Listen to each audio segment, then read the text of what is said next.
एक सर्जन को अगर 4 हाथ दे दो आप तो सर्जरी बेटर करेगा रेदर देन 2 हैंड्स। प्लस उस टेक्नोलॉजी में एक 3D मीन्स 3 डायमेंशनल व्यू होता है। नॉर्मली आँखों से आप 2D देखते हो और रोबोट से आप 3D देखते हो, प्लस 10 गुना बड़ा दिखता है। तो उस वजह से आपकी जो सर्जिकल एक्सपर्टाइज है, ब्लीडिंग कम होती है। क्योंकि जैसे ही किसी कोई बीमारी का पता लगता है ना, कैंसर, सो पेशेंट इमोशनली बिल्कुल डाउन है। अगर डॉक्टर उससे कनेक्ट नहीं होता, सीधी रिपोर्ट देखता है, अच्छा आपको कैंसर है, आपको स्टेज 3 है, आपको ये इलाज होगा, तो सुन के ही लोग वो कनेक्शन आगे नहीं बढ़ मिलता। जाते होंगे। धीरे धीरे आप अपना काम अच्छा करो। एथिकल काम मीन्स जो पेशेंट को ट्रीटमेंट चाहिए उसकी बात करो। आप ये नहीं है कि भाई हाँ मैं सर्जन हूँ तो हर पेशेंट की सर्जरी करो। कि फीमेल डॉक्टर देखी और उनको लगता है कि ये फिजियोथेरेपिस्ट है। मैं फिजियोथेरेपिस्ट नहीं हूँ, ना मैं ऑर्थो वाली डॉक्टर हूँ, मैं ऑर्थोपेडिशियन भी नहीं हूँ, तो मैं सर्जरी भी नहीं करती हूँ। मैं इंटरवेंशनल पेन स्पेशलिस्ट हूँ, जिसमें हम मिनिमली इन्वेजिव इंटरवेंशंस करते हैं। और दर्द का कारण हम पहले पता लगाते हैं कि किस वजह से दर्द है। कमर का दर्द है, कमर का दर्द डिस्क से हो सकता है, नसों से हो सकता है, कमर में छोटे छोटे जॉइंट्स होते हैं, फैसेट जॉइंट, उनसे आ सकता है। तो उस दर्द का कारण का पता लगाकर तो उन जॉइंट्स की जो नसें हैं हम उनको रेडियो फ्रीक्वेंसी की सहायता से अबलेट कर देते हैं ताकि दर्द की सेंसेशन कैरी कर लें, ख़त्म हो जाए। और उसके बाद फिर बैक की एक्सरसाइजेज और वो फॉलोअप वो हमारे जो फिजियोथेरेपिस्ट फ्रेंड है वो हेल्प करते हैं उस काम में।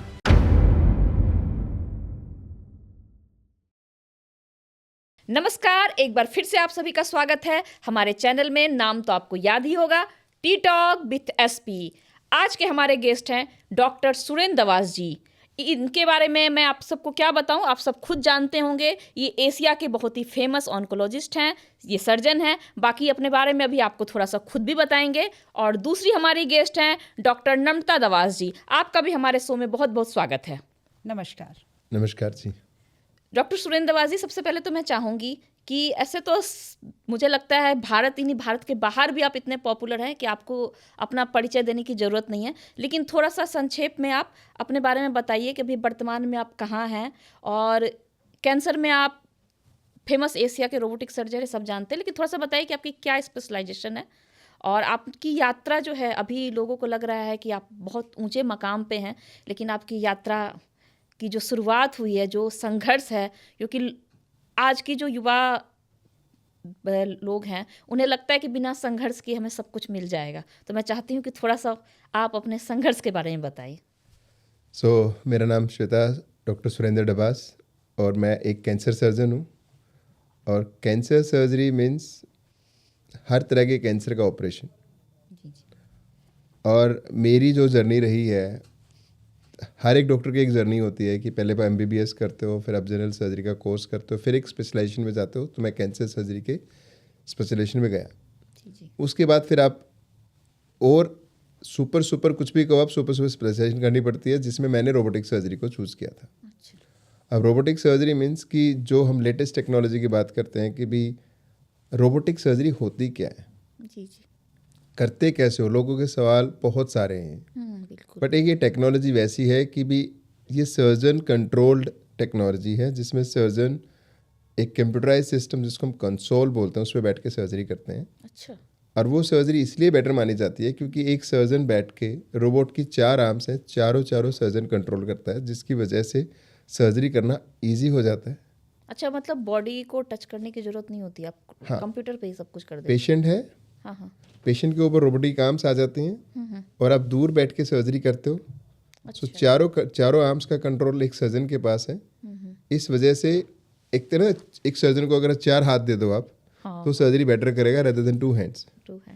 प्लस उस टेक्नोलॉजी में एक 3D मीन्स 3 डायमेंशनल व्यू होता है।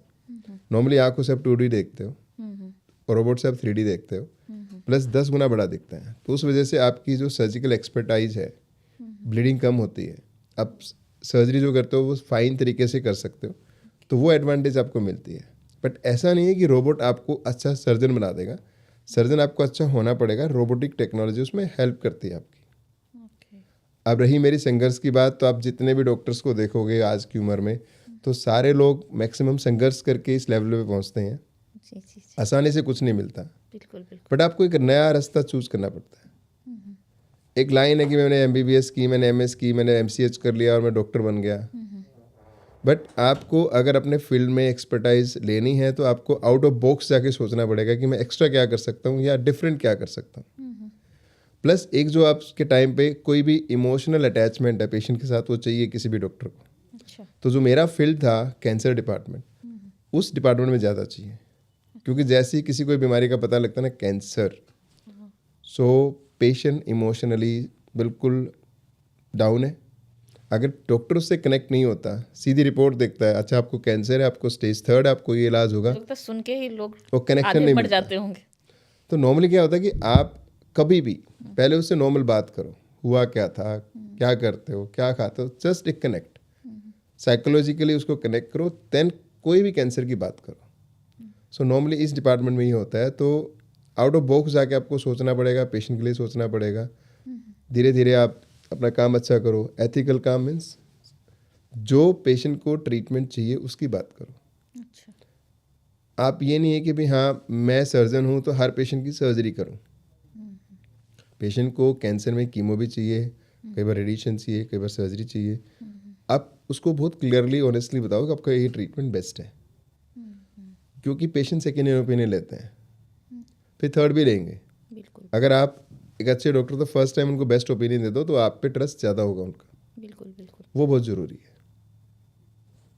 अच्छा नम्रता जी, थोड़ा सा आप भी हमारे दर्शकों को बताया, से तो बताया पेन रिलीफ सारे दर्द की, हम कहते हैं ना कि दर्द के जो सबसे ज़्यादा ज़रूरत है, तो लोगों को दर्द की दवा की ज़रूरत है, हर तरह की दर्द की। तो मैं बस जानना चाहती हूँ कि आप किस किस तरह के दर्द का इलाज करती हो, और थोड़ा सा अपना इंट्रो दीजिए संक्षेप में। श्वेता, मैं बेसिकली इंटरवेंशनल पेन स्पेशलिस्ट हूँ। अच्छा। बाय प्रोफेशन मैं एनेस्थेटिस्ट थी। एनेस्थेटिस्ट मतलब कि बेहोशी वाली डॉक्टर।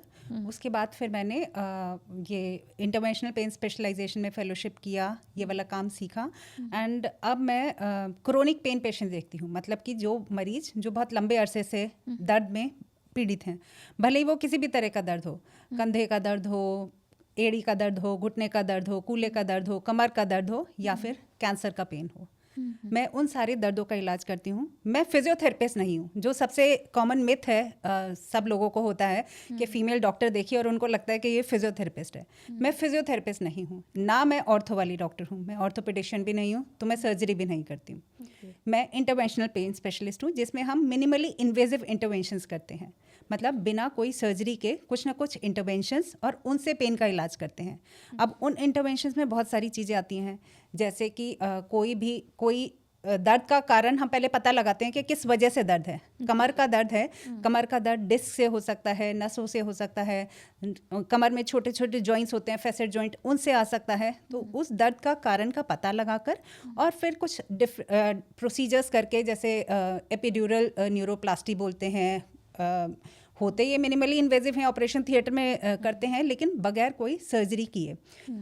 इस तरह स्पाइन के प्रोसीजर्स करते हैं हम रेडियो फ्रीक्वेंसी अब्लेशंस करते हैं, मतलब कि जो नसें दर्द का सेंसेशन ब्रेन तक कैरी कर रही हैं, उन नसों को टारगेट करके हम रेडियो फ्रीक्वेंसी की सहायता से जला देते हैं। अच्छा, जैसे स्पाइन की प्रॉब्लम होती है, तो स्पाइन में जैसे हम देखेंगे कुछ ओल्ड लेडीज़ के स्पाइन में मान लीजिए ऐसे कुछ प्रॉब्लम हल्का, उनकी एज मान लीजिए 60 मोर देन 60 या 65 के अराउंड मिड है, तो कई जगह आप दिखाएंगे ना, तो उनके स्पैन में कहते हैं डॉक्टर की बहुत माइनर गैप है, सर्जरी की नीड नहीं है, इनका चल जाएगा सर, पर उनको वो दर्द होती है। तो उसके साथ जरूरी तो नहीं है कि वो 5 साल ही जिए, हो सकता है 20 साल जिए, तो उस दर्द के साथ जिया भी नहीं जा सकता, क्योंकि वो जिनको झुकने में प्रॉब्लम होती है, ज़्यादा चलने में, तो उसका भी कुछ इलाज है क्या? बिल्कुल, उन्हीं तरह के पेशेंट्स को हम टारगेट करते हैं, वही पेशेंट्स हैं जिनका हम ट्रीटमेंट करते हैं।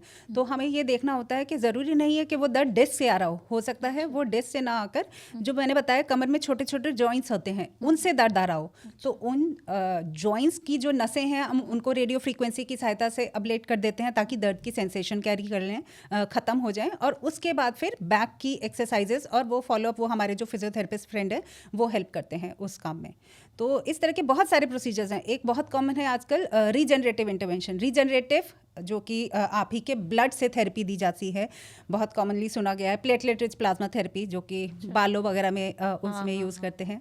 तो सिमिलर टू दैट ओनली, कि ब्लड से हम प्लेटलेट्स निकालते हैं और वो प्लेटलेट टारगेटेड एरिया पे डालते हैं, जहाँ पे कोई भी पैथोलॉजी है, कोई भी प्रॉब्लम है, उस जगह पे डालते हैं, ताकि जो दर्द का जो मुख्य कारण है वो ठीक हो जाए।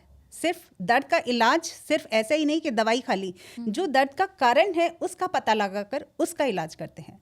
और इसी तरह से कैंसर के पेशेंट्स में या और भी कोई भी लंबे समय से किसी भी दर्द का जो कारण है, इन सब तकनीकों से उनका इलाज किया जाता है।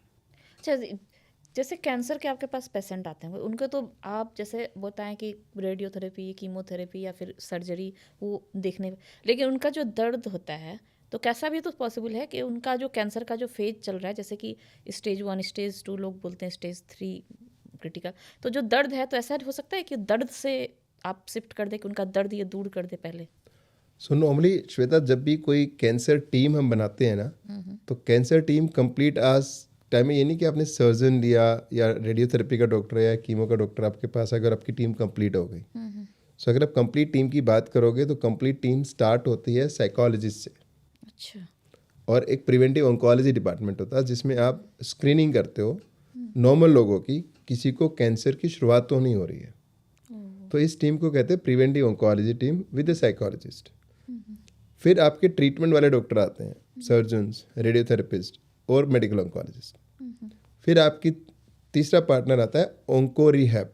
ओंको रिहैब मीन्स मैंने सर्जरी की या मैंने रेडिएशन दिया या मैंने कीमो दी, सबको साइड इफेक्ट्स होते हैं, उनको वापस रिहैब मीन्स सोशल लाइफ में या फिजिकल लाइफ में कैसे नॉर्मल लेके आओगे। फिर डिपार्टमेंट पेन एंड पैलेटिव।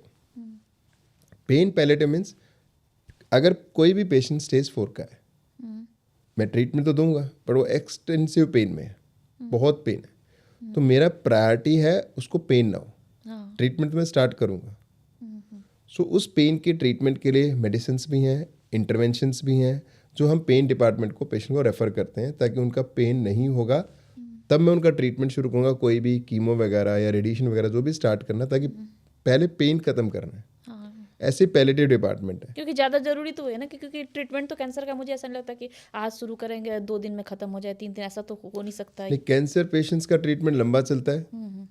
अब जो स्टेज 4 वाले पेशेंट होते हैं, जिनका आप कीमो, रेडिएशन या इम्यूनोथेरेपी या टारगेट की बात करते हो, वो क्योर नहीं कर सकते, बट हमारा उनका फोकस होता है क्वालिटी ऑफ लाइफ पे।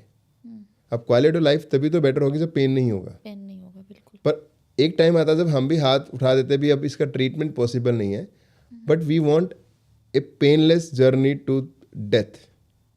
तो पैलेटिव केयर कहते हैं कि भी उसको सिम्टोमेटिक ट्रीटमेंट दो, कि भी पेन, वोमिटिंग, कॉन्स्टिपेशन, ये चीज़ें ना हो पेशेंट को। तो ये सारी चीज़ें पेन एंड पैलेटिव डिपार्टमेंट में आते हैं। तो तब आपके पास अगर पूरी टीम होती है तो वो एक कैंसर टीम पूरी बनती है, ना कि खाली सर्जन से टीम बनती है। अच्छा, ये जो कैंसर जो होते हैं, कैंसर के मतलब पेशेंट लास्ट स्टेज तक क्या मतलब मान लीजिए आप समझ गए कि इनका ट्रीटमेंट पॉसिबल नहीं है, पर ये तो आप डिसाइड नहीं कर पाएंगे ना कितने दिन सर्वाइव करेंगे। तो जैसे उनको अगर आप डिस्चार्ज करके घर भेजते हैं, तो फिर घर के मेंबर्स तो उतने वो नहीं होते होंगे कि उस हिसाब से उनका ट्रीटमेंट, तो उसके लिए फिर आप किस तरीके से उनको सजेस्ट करते हैं? जो स्टेज 4 की हम बात करते हैं, स्टेज 4 पे ट्रीटमेंट लंबा चलता है एंड आप पूरा टाइम उनको हॉस्पिटल में नहीं रख सकते, it will be too expensive for them. Her hospital में एक पैलेटिव डिपार्टमेंट होना चाहिए। पैलेटिव डिपार्टमेंट होता है कि आप उसकी जर्नी को आसान करें, होम केयर कहते हैं। अब होम केयर के लिए क्या होता है कि हम अपने डॉक्टर से अटैच कर देते हैं उनकी फैमिलीज़ को, कि बाई चांस कोई भी प्रॉब्लम होती है आप डायरेक्ट कनेक्ट कीजिए डॉक्टर से, एंड हमारे डॉक्टर्स जो हमारे पैलेटिव केयर के डॉक्टर्स होते हैं वो होम विजिट करते हैं। अच्छा। Maybe once in a week और maybe twice in a week, या आपकी रिक्वायरमेंट ज़्यादा नहीं है तो 15 दिन में एक बार। And you can go and teach the family members, और आप उनको एक सपोर्ट दे देते हो, कोई नर्सिंग एड या नर्स प्रोवाइड करा देते हो ऑन देयर एक्सपेंसेस बेसिकली, कि भी पेशेंट की केयर बेटर रहे। अच्छा, कई तरह के कैंसर्स के हम नाम सुनते हैं, तो मैं चाहती हूँ कि वन बाय वन, जैसे कि सबसे पहले आप बताइए, क्योंकि यूजुअली मेल्स में काफ़ी ज़्यादा देखने को एक एज ग्रुप में आ रहा है प्रोस्टेट कैंसर। तो थोड़ा जो आम पब्लिक को, मतलब डॉक्टर के लैंग्वेज में तो मुझे नहीं लगता आम पब्लिक में, तो बताइए कि ये इसकी शुरुआत कैसे होती है, इसके लिए क्या प्रिकॉशंस रखने चाहिए? सको आप किसी भी साइट की बात करोगे, हर साइट का कैंसर पॉसिबल है, बट अगर आप 4-5 कॉमन कैंसर्स की बात करोगे वर्ल्ड वाइड अगर देखोगे तो प्रोस्टेट कैंसर सबसे कॉमन माना जाता है। But prostate cancer silent cancer होता है, बेसिकली बहुत लेट सिम्टम्स आते हैं एंड हाईली क्योरेबल भी माना जाता है। सो अगर आप डिटेक्शन रेट देखोगे तो प्रोस्टेट कैंसर के लिए एक सिंपल टेस्ट होता है PSA। तो हम 50 साल के बाद हर पेशेंट को रिकमेंड कर देते हैं कि आप PSA का टेस्ट करा लो। अगर आपका PSA लेवल हाई होगा तो प्रोस्टेट कैंसर होने का रिस्क है, पर PSA लेवल हाई होने का मतलब ये नहीं है कि प्रोस्टेट कैंसर पक्का है, क्योंकि PSA आपके इन्फेक्शन में भी बढ़ सकता है, नॉर्मली प्रोस्टेट के एनलार्जमेंट में भी बढ़ सकता है। तो ये चीज़ें आपको रूल आउट करनी है कि PSA कैंसर की वजह से बढ़ा या बिना कैंसर से बढ़ा। सो ऐसे ही और भी कैंसर मार्कर्स हैं जो आपको बताते हैं कि भी ये कैंसर हो सकता है। जैसे लीवर कैंसर का मार्कर है अल्फा फीटा प्रोटीन, ये ब्लड टेस्ट है AFP। Alpha beta protein. या ऐसे ही गायनी कैंसर्स जो ओवेरियन कैंसर कहते हैं उसका मार्कर है CA125। ऐसे ही पेनक्रियाज और लीवर के कैंसर का एक मार्कर है CA199। तो ये मार्कर्स होते हैं, बट ऐसा नहीं है मार्कर्स बिना कैंसर के नहीं बढ़ सकते, तभी बढ़ थ्रोट सकते हैं। नेक कैंसर, ये चीजें जो देखो थ्रोट कैंसर्स के ऐसे कोई मार्कर्स नहीं है, कुछ कैंसर्स के मार्कर हैं ब्लड में, कुछ के नहीं है। अब थ्रोट कैंसर्स का नॉर्मली क्या होता है कि आपकी कोई वॉइस में चेंज आ रहा है, आपके कान में दर्द जा रहा है, वो उसके अर्ली सिम्टम्स हैं। अच्छा, ये कान में दर्द मतलब आ रहा है तो कान में दर्द कान की वजह से भी हो सकता है या नर्व्स की वजह से भी हो सकता है, और नर्व आपके गले में भी जाती हैं। अगर आपके गले में दर्द है, कान में आ रहा है, कान आपने चेक किया और कान में कुछ नहीं है, मीन्स गले में कुछ होगा। पर नॉर्मली क्या होता है, पेशेंट कान के दर्द के लिए गई ENT डॉक्टर के पास, कान चेक किया, कुछ नहीं, जाओ घर। नहीं, उसका गला भी चेक करना चाहिए। तो हर कैंसर के सिम्टम्स होते हैं, बट श्वेता जो सिम्टम्स आते हैं ना वो लेट आते हैं। तो हमें हमेशा कभी भी सिम्टम्स की वेट नहीं करनी चाहिए। क्या जैसे नॉर्मल आदमी क्या प्रिकॉशन रखे? सो लाइक एक एग्जांपल है कि भी आप 40 के बाद अपने शरीर का चेकअप शुरू करा दो। नॉर्मल हेल्थ चेकअप अगर हम करवाते हैं तो नॉर्मल हेल्थ तो चेकअप BP, लोग शुगर सोचते हैं यही ब्लड टेस्ट कराए और हो गया। ब्लड टेस्ट हॉस्पिटल में तो बोलते हैं नॉर्मल हेल्थ चेकअप, मान लीजिए हेल्थ प्लान भी लोग उसमें हेल्थ चेकअप, देखो हेल्थ प्लान वो एक यूरिन, यही चीजें वो हेल्थ प्लान एक डिफरेंट हेल्थ प्लान है कि आप ब्लड टेस्ट करते हो, यूरिन टेस्ट कर ले, that is different. So normally अगर आप ब्लड टेस्ट कराते हो तो उनसे ब्लड कैंसर का पता लग सकता है, बिकॉज ब्लड कैंसर के लिए हम TLC लेवल देखते हैं, हीमोग्लोबिन देखते हैं और प्लेटलेट्स देखते हैं, वो आ जाएंगे ब्लड टेस्ट में। या आप कैंसर मार्कर्स करा लो जो आपको सजेस्ट कर सकते हैं भी ये कैंसर हो सकता है। बट नॉर्मली अगर आप पूरे शरीर में चेकअप चाहते हो तो आपको कुछ पर्टिकुलर टेस्ट है हर एरिया से रिलेटेड। मीन्स अगर आपको थ्रोट, मुंह और गले का कैंसर, माउथ ओरल एग्जामिनेशन में मुंह खोल के चेकअप करो। गले के लिए लैरिंगोस्कोपी, एक दूरबीन की जांच होती है, वो आपका काफ़ी कुछ डिटेक्ट कर लेती है। फिर आप ब्रेस्ट पे आते हो तो मैमोग्राफी या ultrasound, depending on the age. 40 साल 45 साल तक अल्ट्रासाउंड प्रीफर करते हैं और उसका तो मैमोग्राफी प्रीफर करते हैं। फिर आता है लंग कैंसर के लिए, लंग कैंसर वगैरह के लिए आप एक्सरे कराते हो या CT स्कैन, लो डोज का CT स्कैन कराते हो। फिर पेट पे आते हो, पेट पे आप एंडोस्कोपी भी रिकमेंड करते हो। 50 साल के बाद एंडोस्कोपी और एक कोलोनोस्कोपी होती है, बड़ी आंत की जांच, वो रिकमेंडेड है कि करानी चाहिए। ऐसे ही फिर अब यूट्रस के और सर्वाइकल कैंसर पे आ जाते हो तो पेप्समियर की बात करते हो और अल्ट्रासाउंड की भी बात करते हो कि भाई एंडोमेट्रियल थिकनेस कितनी है, मीन्स आपकी यूट्रस की लाइनिंग कितनी थिक है। तो ये कुछ टेस्ट हैं जो आप पेशेंट्स को रिकमेंड करते हो for cancer basically, not just general health checkup. और ये आपको एक कैंसर सर्जन या एक कैंसर एक्सपर्ट ज़्यादा बता सकता है कि कैंसर चेकअप के लिए क्या क्या टेस्ट चाहिए। नहीं तो नॉर्मल सिम्टम जैसे आपने कहा ब्रेस्ट कैंसर, तो फीमेल्स में ये चीज़ें भी बहुत कॉमन ये है, तो उसमें मतलब नॉर्मल एक आम लेडी जो है जो डेली वर्किंग है तो वो कैसे सिम्टम्स में उन्हें लगे मतलब होना चाहिए कि ये टेस्ट, क्योंकि नॉर्मल एक आम पब्लिक इतने सारे टेस्ट प्रोसेस से नहीं गुजरना चाहेगा ना। सो नॉर्मली अगर ब्रेस्ट की बात करोगे तो सबसे पहला सिम्टम जो उनको पता लगता है ब्रेस्ट में गांठ का ही पता लगता है, या कोई निप्पल डिस्चार्ज, और निप्पल डिस्चार्ज भी ब्लडी डिस्चार्ज, मीन्स ब्लड जैसा डिस्चार्ज आ रहा है, या आपकी आर्म पिट में कोई गांठ फील हो रही है। तो ये सिम्टम्स हैं कि भाई हाँ आपको ब्रेस्ट कैंसर हो सकता है। मीन्स ये नहीं कि ब्रेस्ट कैंसर कंफर्म है, कंफर्म आपकी बायोप्सी ही करेगी। तो नॉर्मली सिम्टम्स गांठ से ही आते हैं ब्रेस्ट में। ओके, तो यानी गांठ हो तो उन्हें अर्ली डिटेक्शन करवा लेना चाहिए। सो गांठ को हम अर्ली डिटेक्शन तो नहीं बोलेंगे, अर्ली डिटेक्शन के लिए तो आपको स्क्रीनिंग ही करनी पड़ेगी, जो मैंने बोला मैमोग्राफी कराओ या अल्ट्रासाउंड कराओ। बट ब्रेस्ट को एग्जामिन करने के 2-3 तरीके हैं। एक कहते हैं सेल्फ एग्जामिनेशन, कि हम पेशेंट को सिखाते हैं अपनी ब्रेस्ट को एग्जामिन कैसे करना है। सेकंड होता है फिजिकल एग्जामिनेशन बाय ए डॉक्टर, कि डॉक्टर चेक करे।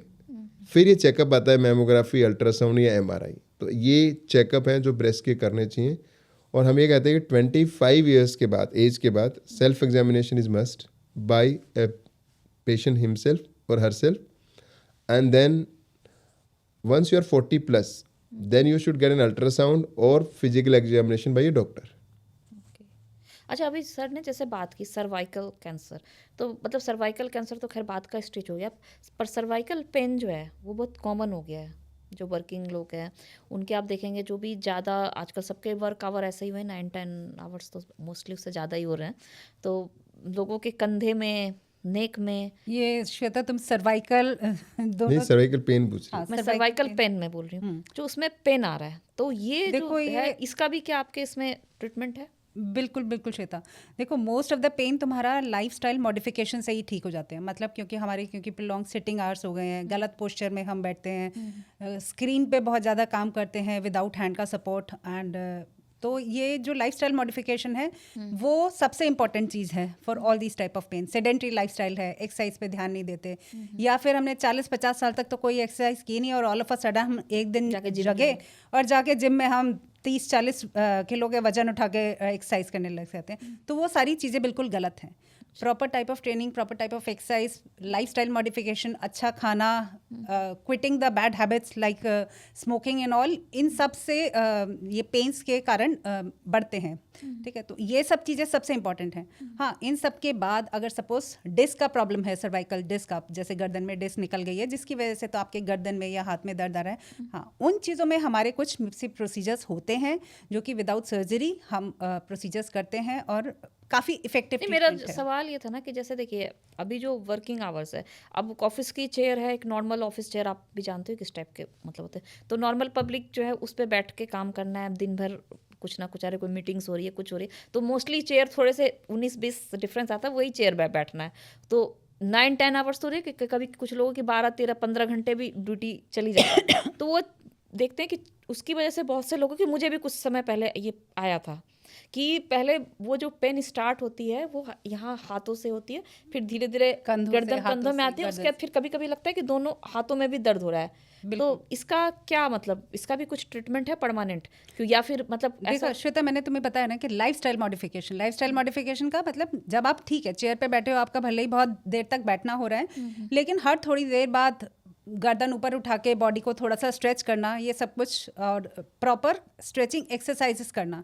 एक्सरसाइजेस ही एक ऐसी चीज़ है, जैसे कैंसर में प्रिवेंशन के लिए कुछ है, तो पेन्स में प्रिवेंशन के लिए एक्सरसाइजेज है कि प्रॉपर एक्सरसाइजेस करेंगे तो ऑब्वियसली आप इन वाले पेन से दूर रह सकते हैं। लेकिन हाँ, अगर एक बार ये पेन स्टार्ट हो गए तो हमें कारण देखने की ज़रूरत है कि ये पेन क्यों है, या क्या पेन सिर्फ मांसपेशियों से आ रहा है, या आपको कोई सर्वाइकल गर्दन में कोई डिस्क का प्रॉब्लम है, या गर्दन में जो जैसे मैंने बताया था कमर में भी छोटे छोटे जॉइंट्स होते हैं, तो गर्दन में वो वाले जॉइंट्स से पेन आ रहा है, या कहीं पे कोई नर्व का कंप्रेशन हो गया है गर्दन में जिसकी वजह से ये, तो हम वो कारण ढूंढते हैं पहले कि किस वजह से ये दर्द आ रहा है, और उसके बाद उस दर्द का इलाज पॉसिबल है, हमारे जो मिनिमली इन्वेजिव टेक्निक्स हैं उनसे पॉसिबल है इलाज। अच्छा, ये नी, जैसे नी के पेन है, मतलब आप ओल्ड एज के लोगों को तो मतलब आ ही जा रहा है आजकल, आप देखेंगे जो वो 40s प्लस में भी बहुत से लोगों के साथ क्या हो रहा है कि वो बोलेंगे हमारे घुटनों में दर्द हो रहा है, और स्टार्टिंग में उन्हें दर्द होता है, फिर धीरे धीरे उन्हें चलने में प्रॉब्लम होती है, और कुछ लोग थोड़ा बहुत चलते हैं उसके बाद थक जाते हैं, तो ये नी पेन से जुड़ा हुआ है, या फिर इसका कुछ कमर के दर्द से, इन चीज़ों से भी कुछ? बिल्कुल श्वेता, नी पेन सिर्फ नी के भी कारण से आ सकता है, या नी में कई बार रेफर्ड पेन होता है, हिप जॉइंट से आता है, या फिर नी में कई बार कमर से भी दर्द आता है, तो उसका प्रॉपर इवैल्यूएशन करना, देखना कि घुटने में दर्द का कारण सिर्फ घुटना है, कूल्हा है, या कमर है, उस चीज़ का पता करना ज़रूरी होता है। वो एक एक्सपर्ट डॉक्टर ही एग्जामिन करके बता सकते हैं। तो ये क्या, जैसे किसी का वेट अधिक हो तो वेट के कारण भी ऐसा चीज़ें होता है, या फिर वेट, सेडेंट्री लाइफस्टाइल, अनहेल्दी खाना, जंक फूड खाना, ये सब तो हर दर्द के कारण हैं ही। अच्छा, तो इन सब को तो ध्यान करना बहुत ज़रूरी है। नी में कारण के बहुत, मतलब आजकल अर्ली ग्रेड ऑस्टियोआर्थराइटिस या रनिंग वगैरह से कई बार कोई इंजरी हो गई, हमारे जो घुटनों के बीच के जो गद्दी है उनमें इंजरी हो गई, तो कारण बहुत सारे होते हैं दर्द के, वो कारण का पता लगाना ज़रूरी है। जैसे स्पोर्ट्स पर्सन होते हैं, अब कई सारे, मान लीजिए फुटबॉल ही खेल रहे हैं तो पैरों में बार बार लगती रहती इंजरी, या फिर आप टाइकोंडो, कराटे, कराटे में चलो हाथ के ज़्यादा यूज़ है, टाइकोंडो इसमें पैर के यूज़ होते हैं, तो उनके जो होते हैं ना कि कई सारे उसमें नी लिगामेंट्स में जो इंजरीज नी डिस्लोकेट हो जाते हैं, या फिर उसके वजह, तो उन चीज़ों में, उनके नी में भी क्या ऐसे दर्द बिल्कुल इसमें है कि हमारे प्रोसीजर्स में जैसे नी में लिगामेंट की इंजरीज जो होती हैं, मेनिस्कल इंजरी होती है, एसीएल लिगामेंट एक हमारे घुटने में बहुत कॉमन इंजरी है, स्पेशली जो गेम्स खेलते हैं उनमें एसीएल की इंजरी बहुत कॉमन है। उन सब का ट्रीटमेंट हम ये जो ब्लड वाली थेरेपी करते हैं, रीजनरेटिव इंटरवेंशंस, उससे पॉसिबल है, उनसे किया जा सकता है। अगर ये उनका जो साइड इफेक्ट या परमानेंट, बिल्कुल भी कोई साइड इफेक्ट कुछ नहीं होता, क्योंकि ये वाला जो ट्रीटमेंट है इसमें पेशेंट के खुद के ब्लड से ट्रीटमेंट किया जाता है। तो जो ब्लड है उसी से प्लेटलेट्स एक्सट्रैक्ट किए जाते हैं या फिर बोन मैरो एक्सट्रैक्ट किया जाता है, वो पेशेंट से ही किया जाता है, तो उसका कोई साइड इफेक्ट नहीं होता। अच्छा, तो फिर वो जैसे वो प्लेयर जो उनको फील होता है कि उसकी वजह से वो उस स्पीड में या उस में, तो वो उनका नॉर्मल हो जाएगा। बिल्कुल, अगर इंजरी है और हमने इस तरह का ट्रीटमेंट दिया है तो हाँ बिल्कुल वो back to normal sports activity हो सकते हैं।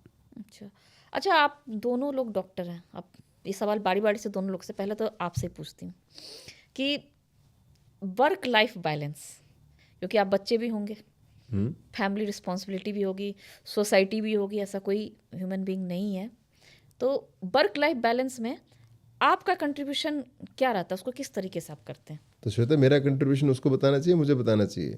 नहीं, आप कंट्रीब्यूशन अपनी तरीके से बताइए, फिर उसके बाद अगला क्वेश्चन होगा उनसे कि क्या ये सही कंट्रीब्यूशन है या नहीं है। हम दोनों बैचमेट्स हैं। बैचमेट मीन्स हमने एमबीबीएस की जर्नी एक साथ स्टार्ट की थी। नहीं, बैचमेट तक तो सब सही रहते हैं, एंगेजमेंट तक भी सही वही रहते कह रहा हूँ, हैं, उसके डेट बाद तक भी सही तो रहते थोड़ी हैं, बहुत लेकिन शादी के 2-4 साल के बाद की बात, थोड़ी बहुत समझ तो जिम्मेदारियां बढ़ती एमबीबीएस हैं। में आ जाती है ना, ठीक है। तो आपकी उसके बाद हमारी एमबीबीएस के 10 बाद शादी हो गई थी, और शादी के बाद ये है कि भी हाँ आपको अपना करियर बनाना है, बिल्कुल, फैमिली भी बनानी है, फैमिली रिस्पॉन्सिबिलिटीज भी निभानी है, सब कुछ करना है। तो ऑब्वियसली जब तक आप दोनों एक दूसरे को नहीं समझते आप नहीं कर पाओगे। ये फैक्ट है कि भी अगर आपको करियर बनाना है तो दोनों सेम स्पीड से नहीं जा सकते, एक को थोड़ा सा पीछे रहना पड़ता है दूसरे के लिए, तो वो इसने किया मेरे लिए। अच्छा, ये मेरा सवाल है, इसलिए मैंने पहला सवाल आपसे ही पूछा, क्योंकि इंडिया में आप किसी भी फील्ड में, मैं डॉक्टर ही नहीं बोल रही हूँ, किसी भी फील्ड में आप, कोई कॉर्पोरेट में वर्क हो, कोई मीडिया में वर्क हो, कोई जर्नलिस्ट, मतलब जब मीडिया जर्नलिस्ट सेम ही हो गया, कोई ब्यूरोक्रेसी में हो, कुछ भी हो, या तो वाइफ ने, दोनों तैयारी कर रहे हैं, लगता था दोनों हो जाएगा, अगर हस्बैंड ने क्रैक कर लिया तो वाइफ ने छोड़ दिया। ऐसा नहीं होता है कि मान लो दोनों को शादी करना है, लड़की बन गई आईएएस तो लड़के ने छोड़ दिया, या लड़की का प्रोफेशन बहुत हाई है, लड़के का भी हाई है, तो फैमिली के लिए लड़की ने स्विच किया या लड़की ने क्विट किया जॉब। तो ऐसा क्यों? आप तो इतने बड़े डॉक्टर हैं, नवोदयन बैकग्राउंड से, उस पर भी मैं जाऊंगी कई चीज़ें, आपने तो इक्वालिटी देखी है हमेशा से, क्योंकि नवोदय में मुझे लगता है कि आपने ये चीज़ देखा होगा कि लड़कियां भी अगर खो खो की हमें तैयारी करनी होती थी तो लड़कों के साथ भी तैयारी किया जाता था कि वो बीट कर सके, क्योंकि हम लड़कों को बीट करके तभी हम नेशनल में जा सकते हैं। तो उस इक्वालिटी को देखने के बाद मतलब आपके माइंड में ऐसा थॉट क्यों आता है कि कैरियर के लिए पहले अगर लड़के और लड़की बराबर के उसमें जा रहे हैं तो लड़कियां क्विट करें, फीमेल्स, लड़कियां, इसने मुझे बोला, इसने मुझे कैंसर सर्जन बनने के लिए बोला। अच्छा, श्वेता, इस चीज का आंसर शायद मैं बेटर दे पाऊंगी। हाँ, बिल्कुल, कि बिल्कुल, मतलब इन्होंने मुझे कभी भी नहीं बोला कि तुम क्विट करो। मतलब ठीक है, हम साथ में पढ़ रहे थे, हमारी एक लाइन तक हमारी जर्नी बिल्कुल साथ साथ थी। फिर एज अ फीमेल तुम्हारा होता है कि ठीक है, you should plan a family. हमने फैमिली प्लान किया, और उस वक्त मैंने इसको बोला मैंने क्विट भी नहीं किया, बट यस मैंने अपना जो जर्नी का स्पीड था वो थोड़ा सा स्लो किया, एंड मैंने इनको बोला कि you carry on with your work, I will take care of the family. तो कुछ टाइम के लिए मैंने पूरा सपोर्ट दिया so that he can grow up in his career, और फैमिली का, बच्चों का, सबका ध्यान रखा। और जब ये एक मुकाम तक पहुंच गए, ऐसा नहीं है कि मैंने क्विट किया था, मैं अपनी जॉब में मैं अच्छा काम कर रही थी, and I was very much happy in that. But फिर ही अपने साथ साथ सारी डिग्रियां कर रही थी। अच्छा, मतलब ऐसा नहीं था कि एक कंप्लीटली क्विट नहीं था। अच्छा, अच्छा, मान लो मैंने कोई कोर्स किया, मेरा कोर्स खत्म होने वाला तो इसने कोर्स ज्वाइन किया, तो मैं अगर एक सीढ़ी चढ़ रहा था तो ये भी थोड़े दिन बाद उस सीढ़ी पे आ रही थी। अच्छा, पीछे पीछे, so helping, and it was because of शादी में गाठबंधन में लड़कियां पीछे चलती हैं, and when you get support from your family then you can do it. बिल्कुल, वो तो है। सो फैमिली सपोर्ट बहुत जरूरी है। हाँ, तो उस वजह से आप फिर अपने एकेडमी के लिए अपना काम करते रहते हो, एंड डॉक्टरी लेवल में सोशल रेस्पॉन्सिबिलिटी भी बहुत आ जाती है, जो कई बार बहुत सारे डॉक्टर्स नहीं कर पाते, आइसोलेट हो जाते हैं। हमने वो भी साथ साथ रखा है। ऐसा नहीं है कि हम कोई फैमिली से कनेक्टेड नहीं है या अपने दोस्तों से कनेक्टेड नहीं, वो सारी चीज़ें बहुत ज़रूरी हैं, वी आर कनेक्टेड।